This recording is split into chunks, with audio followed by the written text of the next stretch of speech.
Er bo'lish faqat uylanish emas. Ayolini yaqinlari oldida obro'sini to'kmay himoya qilishdir.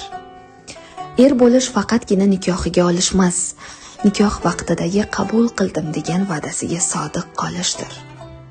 Er bo'lish bola paydo qilishmas, o'sha bolaning onasini ham hurmatini joyiga qo'yish va e'zozlashdir. Er bo'lish faqat baqirib, ayblash emas, hech bo'lmasa boringga shukur onasi degan so'zlarni ayoliga sovg'a qilishdir. Er bo'lish ayolni har qadamiga cheklov qo'yishmas, uning sog'inchini eshitish, dardini tinglash va charchog'iga quloq tutishdir.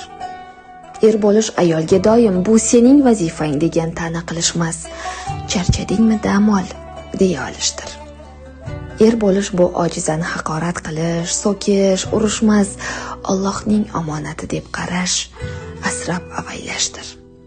Allohning omonatini asrayotgan, ayolining ko'z yoshiga emas, kulgusiga sabab bo'layotgan erkaklardan Alloh rozi bo'lsin.